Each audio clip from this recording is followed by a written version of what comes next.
they keep Lagway? Yes, it's, I don't know what I happens don't now. know. He's announced the third. Yeah, part-time. Yeah, For 11 because he's not now, he hasn't signed it yet, but That's 14. there's no indication he's still there, I don't think. We're gonna lose So the they Ray. have 26 now. Didn't Then say they're that. gonna have to finish. Finish time? Yeah. 26, If they lose, right, we're okay. 15, if they lose McCray. I mean, I know you're a Florida guy, but No, for sure. it's like, you know that you got one more year at Billy Napier, and then there's gonna be a whole lot of people, you could be anything. I was talking to JJ at, No, Net War that's Awards last 14 night, and defense. I asked him, one of the close pitches from, because I asked Falcon, he was like, yeah, he said this, and Cristobal said this, and Martel said this, and he goes to Florida. He's like, and like, he's like, I don't really know, and he's like, they say, like, come save our class because it's falling apart. Right. And he laughed. But beyond that, like, they have no shot. Also before. Have you looked at their schedule? Yes. And they have their averages can be like, They're cooked. they're looking at 5 and 7, probably. 5, they're lucky. If they're lucky, That's, right? Yeah. that's scheduled for They were 5 and 7 this year. What are you talking about? Yeah, that's scheduled for next year. They could feasibly win 3 games next year. Yeah, it's like. Well, the last 5, there's no winnable games on there. The only winnable games are like San Diego, UCF, and Mississippi. The last 5. Okay.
All right, good afternoon.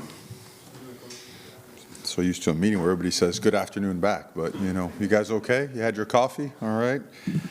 Day's not done, but number one, thank you for being here. Always an exciting day, right? National Signing Day, the ability to continue to enhance your program through talent acquisition, both as human beings and as football players, and certainly today has been an awesome day so far, and it is not over. But first and foremost, I want to thank, there's a ton of people that have a hand in putting this class together, and they never, ever make the media. They never get much credit, but I think it's important to recognize them before we get started. The recruiting staff, it's obvious they put in countless hours. You often hear coaches' names in there, but the men and women of that department, they do an unbelievable job. Compliance, right? They're all over every bit of our processes to make sure that we stay on point and always represent the university with class and in the right manner. The custodial staff, the grounds crew, they keep the place looking like a 5-star hotel all the time, and they work unbelievable hours. And their attention to detail, it's part of the culture here, and they certainly are a huge part of that as well. The creative team for us, the stuff that they do behind the scenes is incredibly just impressive, but on top of that, the hours they put in to make that a reality is also just as, let's just say we're really extremely appreciative of them. Our ops staff, who's always keeping not only our current team, but you know, everything going as it relates to our future student athletes. Jessica Lopez and her academic team, what can I say about them? They've taken our academic status as a program to a new high as it relates to our team GPA, and hopefully here soon our APR as well. But you know, the list goes on and on and on. Everyone in the building has a hand in this, all right? I know you guys want to talk about players, all right, but it's important to recognize these people because they all have a heavy hand in making this happen, and we're all extremely appreciative of them, and we're not done yet, okay? The night is still young. There's a battle or two maybe out there that's still going on, and obviously the transfer portal is something that we're going to be very active in and have been so far, but all right.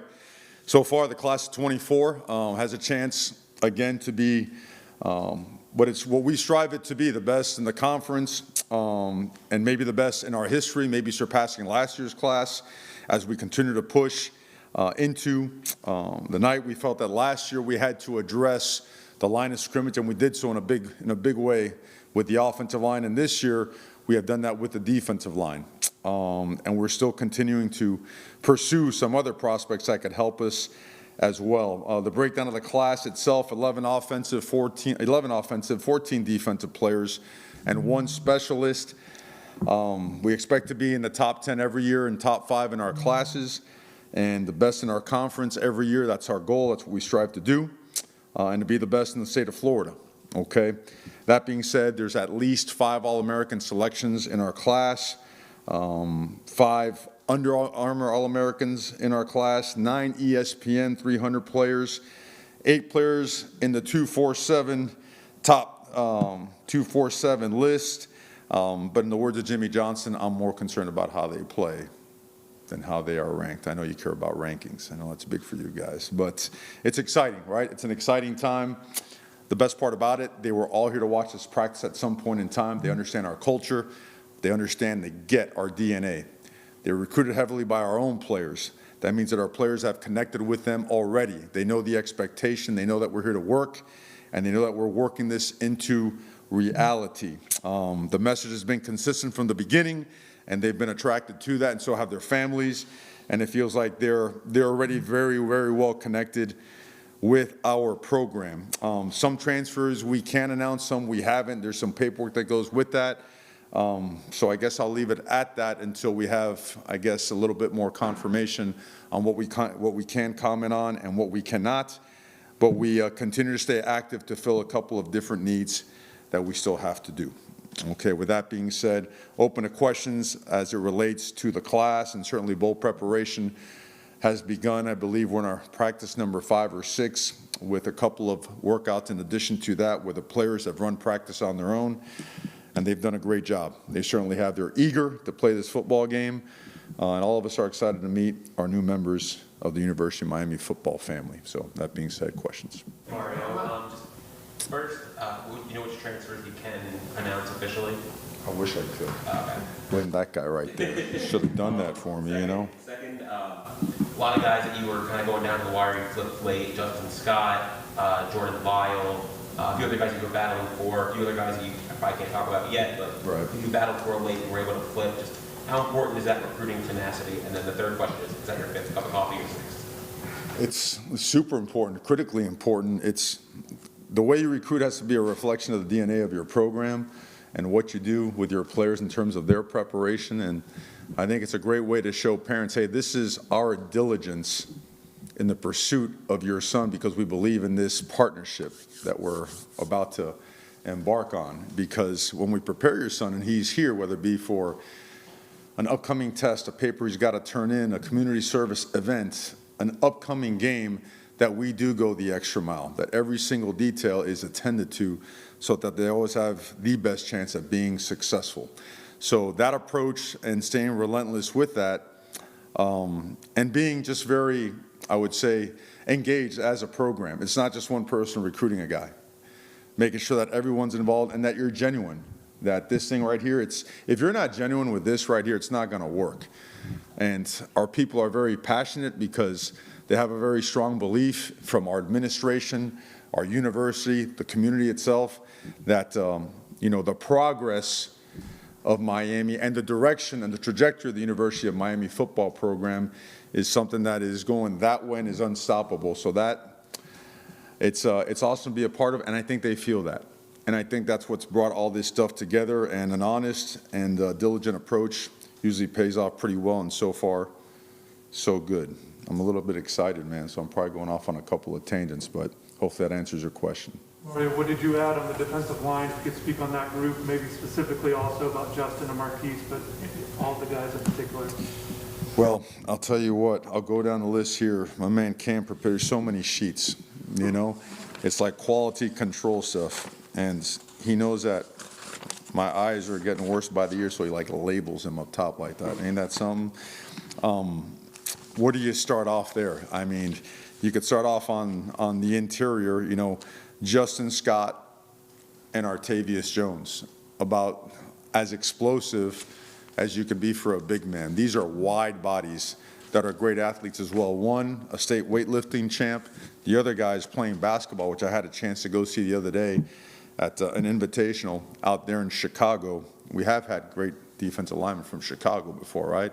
If anyone remembers Russell Maryland, old teammate, my brother's roommate back in the day, first overall pick. Well, Justin is a massive man, extremely athletic, great family, awesome mom, great student, great high school. Just if you want to get an idea for his athletic ability, turn on his film, watch him run the football.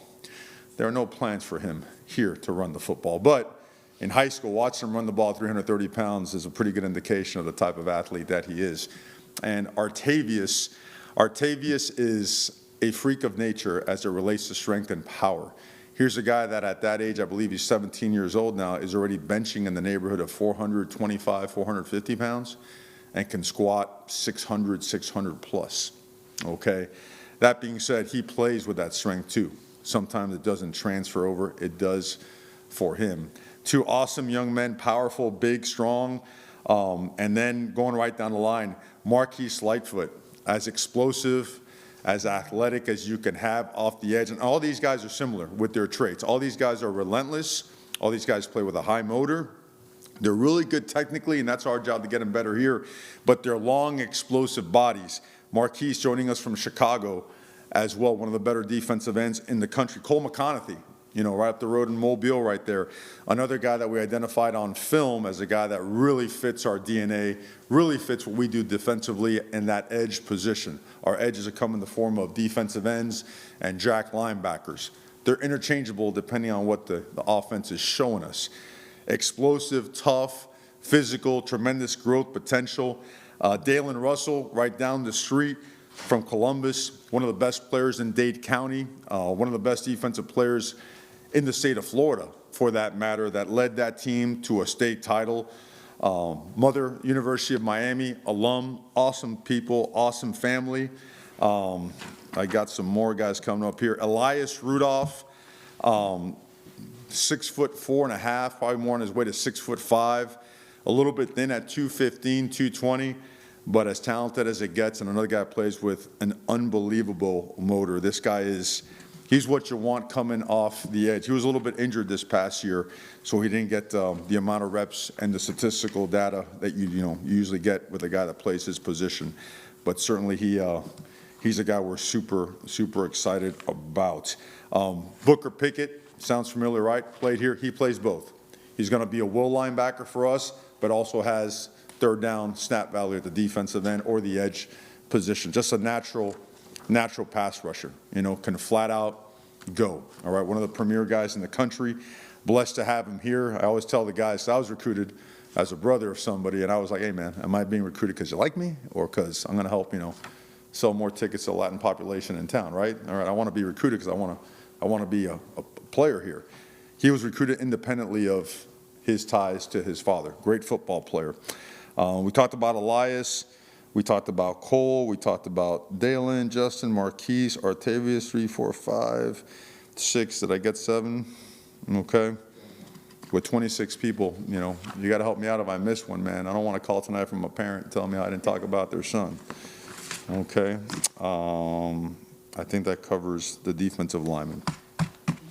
On Patterson, Yes. His getting here in January, obviously, two safeties off to the NFL. You guys have developed freshmen super well. Do you see him as someone who come in, do all the right things, and potentially help you guys? Yeah. Well, that's the best thing. When these guys get here, we impress upon them how important it is for them to be professional about everything that they do. Unfortunately, nowadays, and fortunately, because of the transfer portal, the movement in college football, the unpredictability of rules changes, you're a freshman, have to be ready to play. So they almost have to bypass the immaturity of freshman year and get right to it, okay? Zaquan is an absolute stud, top to bottom. As a competitor, as a physical presence, as someone who represents himself and his family extremely well. I think a lot of you guys have seen him play in person, and his value not only as a safety, but also in the form of a special teams player. He is all over the field all the time. He sets a tone for that team in a couple different ways with his captain status, you know, the way he verbally approaches his teammates, but also the way he sets a tone physically. You know, he's a tone setter with the way he plays the game. His style of play is something really impressive. Kind of going off some of what Gabby just asked, you guys had so many freshmen play important roles for you guys. Did you find that resonated a lot out on the recruiting trail this year? I think so. You know, it just validates what we've been saying. You know, we always said, hey, we got to come in, we have to restructure the roster, and then we have to build, and then we're going to progress, and we're going to become competitive, and then we're going to become pretty good, and then we're going to become really, really good. And, you know, along those lines, they see that we're doing it through a little bit of everything, and a lot of it being development of our football players. And so, you know, sometimes, you know, programs are built not solely, but for the most part through the transfer portal, and then some others are built mostly through, you know, high school classes and maybe a couple of junior college acquisitions. And we like to have a pretty good blend of both, but primarily we want to be a developmental program. And these guys, they know, they've been told when they come in January, they got to be ready. They got to be ready to compete. They got to be ready to fit in and adapt to a culture that's going to demand the most of them in turn to make them the best that they can possibly be. So all in all, it's just, you know, there's a lot of work that goes into identifying these guys, and it's not just the film. Yes, of course, the film has to have a certain level of ability, right, a certain caliber player that can help us achieve championship status. But with that, he's got to be a championship person as well. He's got to understand the value of a University of Miami education. He's got to understand how important it is for us to have a positive image all the time in the community and the impact in turn they could have on our community. So these guys really, really fit that mold. And again, we look forward to adding some more names here in the near future. Mario, you got 8 guys from Dade and Broward in the class this year. Have you found that as you've been back at Miami for longer and longer, that recruiting those South Florida guys, you know, it's getting easier for you, or getting just you're able to do it more efficiently because they know you, they've seen you around in South Florida? Right. I don't think recruiting will ever get easier, and that doesn't matter as to what label you wear. The type of year, whether it was a great year, whether you didn't have a great year. I think recruiting is almost a season within itself. Now, I remember being across the country and going, man, all those players right there, but it's still about selecting the right ones, and Miami in their best years did an unbelievable job of identifying the right ones and then getting them over here. And what's happening is, you know, you saw these guys play last year, and I mean, there's a lot of examples, right? I mean, from Wesley to Reuben Bain, Cam Kitchens.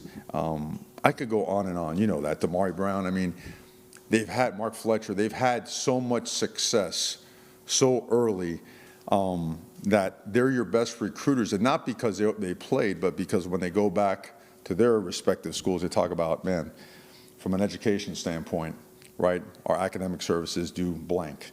And from a nutritional aspect, this is what we do to get our bodies right. And then from a preparation standpoint, this is how we work, this is how we practice, this is how we train. So that right there is, it's the best form of advertising, right?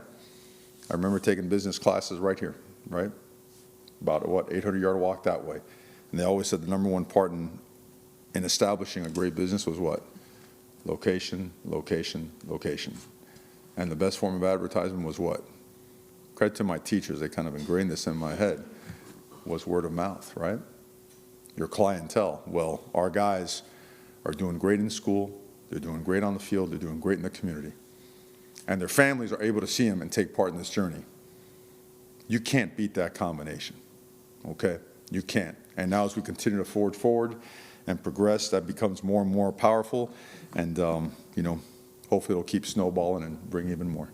Mario, quarterback Judd Anderson, he's been a little bit under the radar. You know, what do you like about him? And also, the second part is how important is it to get a transfer QB in light of Tyler leaving? Well, Judd Anderson impressed us from day one with a couple different things. Number one, his leadership skills, right? We saw him play basketball as well, his ability to move, make people miss, balance body control, to be able to twist, bend, get out of just really difficult body positions was impressive. And then he was relatively new at quarterback in a particular high school before he made the move to another one. And before long, you saw statistically what he did. It's hard to do that. That many yards, that type of completion percentage, that many touchdowns, natural leadership skills, and just flat out tough, you know, like unfazed.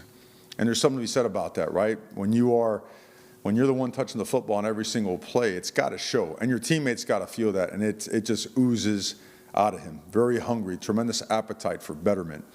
Very proud of our quarterbacks right now. We're very proud of Jakari, the way he's practiced so far, and looking forward to watching him play. And yeah, we're always looking to add to that room. We don't show our hand, you know, in open, but you guys know we're always on the hunt. Your wide receiver class, I know you don't look at rankings, but on paper it's a strong class. It sure is. Can you talk about each one of those guys, that trio you landed, and what you like about them? Well, you know, we always refer back to Chance, because Chance really launched this thing at the spring game, right, when he committed right there, right after it. And that caught a lot of attention. And that led to a bunch of other guys that played together growing up to turn their attention to the University of Miami. But his physicality, his development, that guy's completely changed his body over the course of the last 12 months, maybe 18 months. I mean, he looks college ready right now. Awesome family, physical, fast, strong, makes all the contested catches. Just an elite player, elite person. You know, JoJo, we've known about JoJo just like Chance for a long, long time. Again, all these guys know each other. Both these guys is, you know, locally, it doesn't get any better than that, right? These guys they're human highlight films. You watch JoJo and some of the stuff that he's done over the past couple weeks alone, you realize that, man, this guy, like Chance, is a guy that we've been recruiting for multiple years. Across the country, I was already recruiting these guys, and now it's a reality. They signed their paperwork today. Game changers. Guys that can beat man coverage, guys that understand football, that have played since they've been knee-high, could find soft spots, and if it's not the perfect throw, they could go up and make it happen. Love it. And then Nikar, you know, we were fortunate enough to have him when he decommitted to turn his attention this way. And he's like these guys, he's a rocket ship, you know, extremely fast and explosive. Another guy that the ball's in the air, he's going to be the one to find a way to get it. A competitor. In the words of his coach, just like the words of the coaches over here, both Damian Jones and Roger Harriet, that, you know, Sean Calhoun up there at Colquitt County, that all three of these guys are just relentless competitors, and they're unselfish teammates. You know, yeah, they want the ball. Yes, they want to score. They probably want to touch the ball on every single down, but they understand the value of their teammates, and they'll block for them. They'll work hard for them in the offseason, and they just want to win. So just that room just took a monster step in the right direction. Your offense this year did a nice job of showcasing the receivers. How much do you think that was a selling point to these? Oh, it was huge. You know, there was so much progress, and there were 4 games where we were, you know, where if we could have been even relatively close to our other, you know, 8 games, our numbers would be staggering, you know. But the jumps in production, in yards per play, yards passing, individual statistics for wide receivers, like you mentioned, distribution. I believe we had 2 of the top 3 receivers in the conference in yards per game and yards overall. So it sent a strong message that we want to play an exciting brand of football here. A physical one and an exciting one. And you can combine those two, and we're getting closer and closer to that. Along those same lines, can you just talk about Elijah Lofton and what he kind of brings? He's obviously a unique athlete, and, you know. He does it all. You've seen him play now. That is as versatile as a football player as I have ever seen, because you watch him do everything. I mean, you watch him getting empty, and as a tight end, him motion, get in the backfield and run the football. And runs it as good as any tailback you'll watch on film. You see him stretch the field as a detached tight end and wide receiver. You see him in the core as a blocker, and then in play action and protecting, as well as stretching the field vertically. Tough, tough, tough. Explosive, athletic, extreme. He's another one like Artavius, where he has just natural power and strength. A natural 300-plus power cleaner at that age, which, you know, those things are rare. They're hard to find. So he's another guy that we feel is college ready, and looking forward to getting him here real soon. You're an O-line guy. Take us through your O-line group. The O-line guys. Well, it starts with the human skyscraper, Markel Bell, right? I'm sure you guys Really enjoyed seeing him. Eric Winston saw him before a game on the sideline. He was, oh my Lord, you know, let me go over there and see this guy really is that big. So you've got Markel, you've got Nino, you've got Juan Minaya, and you've got Derek Plaz for the high school, you know, class right there. A couple of things.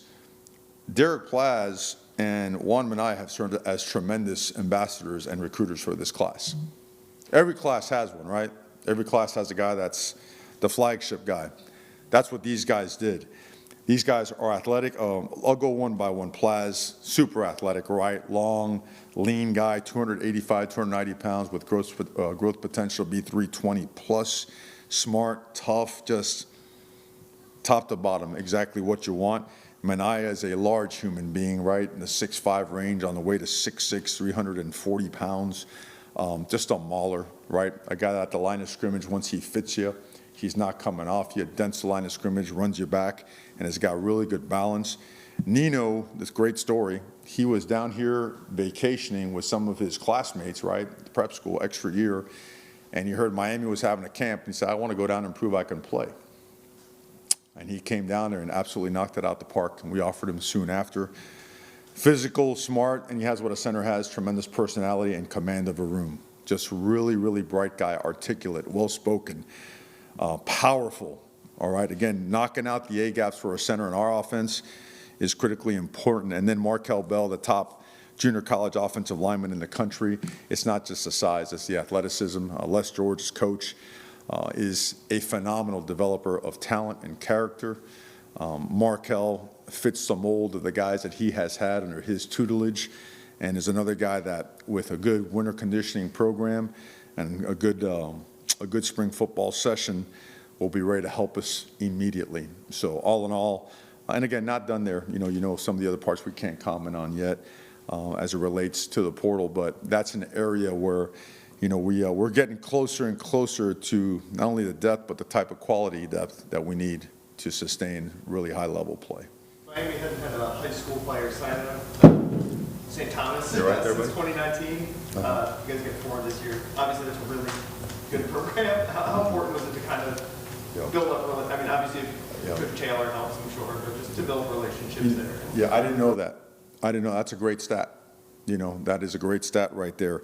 Twan Russell texted me this morning, you know, and let me know that. You know, he's an old teammate of mine and an awesome player, you know, and one of them being, you know, the son of a former player as well, and Rod Mack. I mean, this is like, we know the caliber of football that's played in Dade and Broward County. We know what a storied program that St. Thomas is, and right down the road, right, Chaminade as well. And you look at all the guys from the different programs, there's one thing that's relative to all of them that they have in common. They're all championship programs, right? They won at a high level. We want to be in these schools every single year, and we hope that every single year we can, you know, have a pipeline that continually feeds the University of Miami, and that guys have tremendous success here. Coach, you guys grabbed 2 running backs from South Florida last year. The same this year. You know, what would you say about those caliber guys and speed? What do you see of them? Speed and power. You know, our running back room is continuing to work its way to what it needs to look like. I think everyone always measures their running back room by what we had here back in 99, 2000, 2001, right? You know the names, McGahee and Portis and Frank Gore and James Jackson, and probably missing a couple in there, right? But, yeah, Davenport, he wasn't too bad, right? Those guys were awesome. And you know what, we had some great backs here when I played as well. And these linemen are better than the lines I played on, except for Leon Searcy. He was really good. But that backfield, okay, the way it played this year, the way it developed and progressed, in combination with development of a big, massive, powerful offensive line, really bodes well for us to have a balanced offense. All right, again, great players down here, high level of development down here, right? We've got South Broward High School and Chris Wheatley Humphrey and Jordan Lyle, again, from St. Thomas, 2 guys that just amassed a massive amount of yardage this year. You know, tough yards, open field yards, make people miss yards, catch the ball out of the backfield, really physical, really talented, really intelligent, high IQ guys, both on and off the field. Thrilled to have them. One of the guys who I don't think you mentioned yet, Darius Hayes. How did that recruitment play out? He's been to Florida for so long. and then just what does he bring? I remember going there in January of last year. He already had been committed, and I'm like, man, I just caught a wind of his film. It's like, wow, that guy's an unbelievable player. This is a throwback linebacker, right? Because he's over 6'4", and he's 240 pounds. He's knocking people around all over the place, and it was like, that's a poor job by us. We haven't, we were late, because nowadays if you're not 2 years early, you're late. And Coach Derek Nicholson led the charge and was just unbelievable in that process, in being honest and being relentless, and built a great relationship, and had help, of course, from some of the other guys in the room, and it just kept turning our way. He just really is into the direction of our program and how we do things. A private school setting was people, until they come to Miami and see Miami, they don't understand. I mean, some people, like they saw Scarface back in '88 and they think, hey man, that's, you know what I mean? Or saw Miami Vice. It's like, come on, man, like Crockett and Tubbs are not around anymore. Everything's different, and so we always just really push, get down here and look at our campus and meet our people and then try to beat it. And if you can beat it, more power to you. But once they come down here, it just changes their perspective. So, and that certainly was the case here, and it just grew stronger and stronger. Awesome young man, incredible energy, really physical. Going to be extremely hard to block in practice, but we're okay with that. He's going to be on our side playing. Coach, you mentioned that Miami's at its best when guys from Miami stay home. As you continue adding those pieces to your roster, how excited does that make you about the future of your program? Come on, man. Miami, Fort Lauderdale, Palm Beach, South Florida. I mean, look, we're not strictly only a South Florida program, but it's important that the best players down here do stay home, right? Why? Because I guess if Miami didn't offer, the University of Miami did not offer an unbelievable education, if the University of Miami did not offer elite administrators, elite support staff, if it did not offer elite opportunities in life after football, if it didn't offer elite facilities and resources, then I understand why maybe you should go far away. But when you could do it right here, in front of your family, in front of the people you've been playing in front of since you were this tall, and affect the community and have impact, how many times in your life are you going to be able to have that kind of an impact?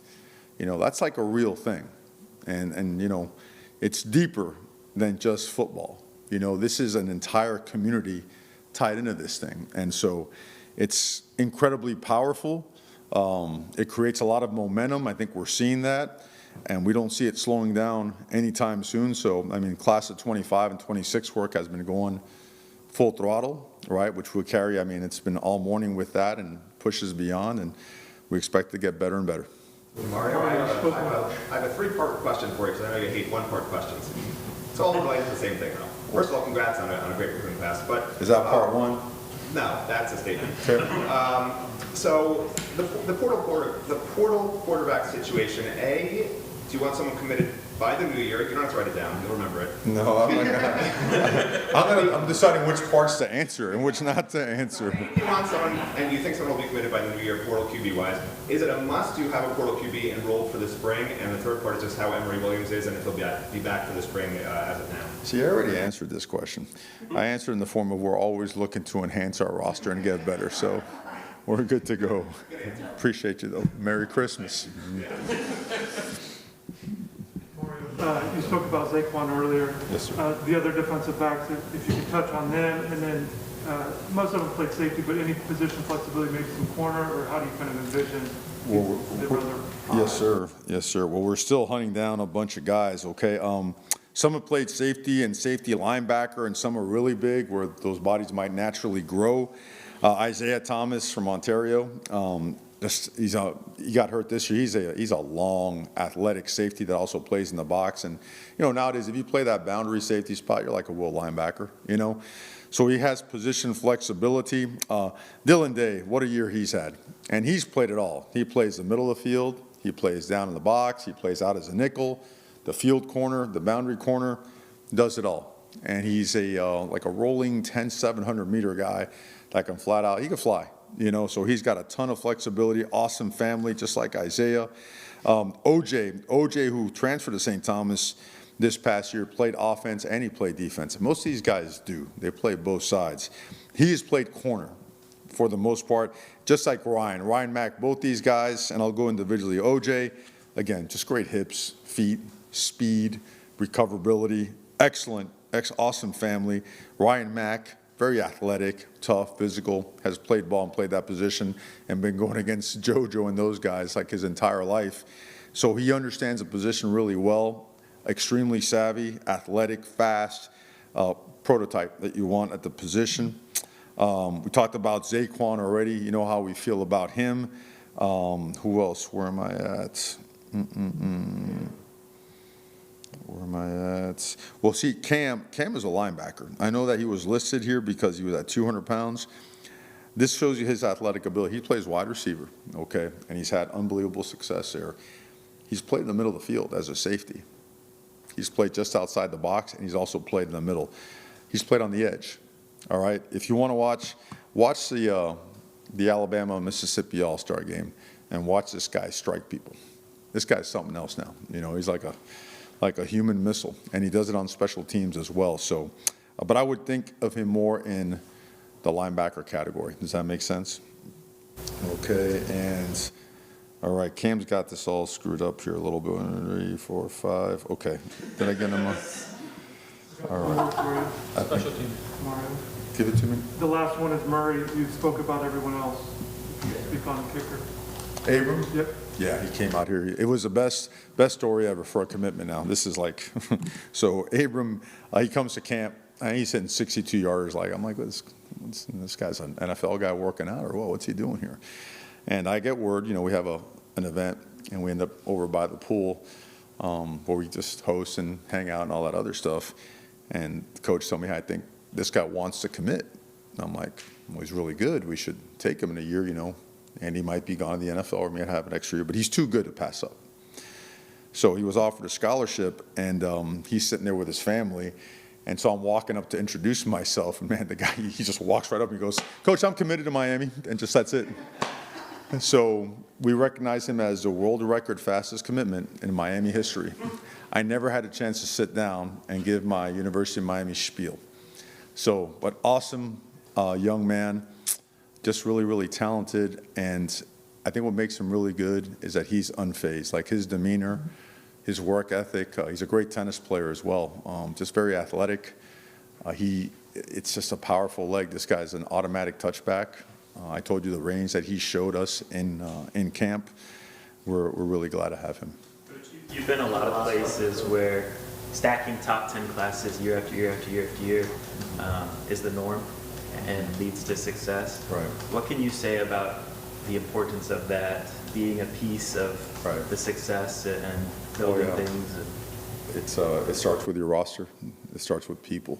I do a lot of research when we put this stuff together. I think Miami, you have to do it. I'll find the statistical data on the previous 5 years. The amount of decommitments during the recruiting cycles was staggering. And then the attrition, and then the NFL draft cohort, right, is where, there was a dip. So to change that, we have to develop players at a high level, but you also have to recruit really talented players. And that being said, it's been just a complete commitment, an utter just attack on making sure that we are recruiting the best personnel, and that the personnel that has the character and work ethic to match. And if you could put those successively together where everything looks different, right? The guys that come out the huddle and run the first play to the ones they're competing with, the ones they're competing against on the practice field, your program just takes on a whole different face. I mean, every single place. It started with talent acquisition, and then it turned to player development, and finally personnel use. And we feel like all three phases and all three areas are really steadily climbing. And we're excited, and we've always been motivated. We're kind of like really like high energy motivated human beings, and I can honestly say that the motivation right now is at an all-time high, and it ain't stopping, you know. Mario, do you think we could run through real quick the list of who you guys expect to enroll early? The list of early enrollees. 2 screw-ups on him, that's 2 strikes. It's, I believe we'll be at 20, I believe we'll be at probably 26, maybe 28, trying to get to 30. You know, you know, you got to manage your roster, guys. Let's call it what it is. The day and age of the transfer portal, you know, you have to do and you have to make moves that are in the best interest of the program. And obviously, before the bowl game, throughout the bowl game, you have to make sure that all focus and everything is on taking care of business and playing our best game against Rutgers. And then at the same time, sign a class, a large class, knowing that attrition is a big part of college football nowadays, and find a way to make it work, you know? So we're just heavily engaged and continually just pushing the envelope in talent and character acquisition. Cool. All right, guys. Happy signing day. Appreciate you guys being here. Thank you. You're very welcome. Cam will get all that information for you soon. Oh, you didn't give me my earlier question about how many cups of coffee you've had today. Oh, boy. Oh, boy. Oh, boy. You did. He had him as a linebacker. I apologize to Cam. What's up, buddy? You back, huh? Yeah. See? January 6th. What are you going to Arizona State for? You got no business going there.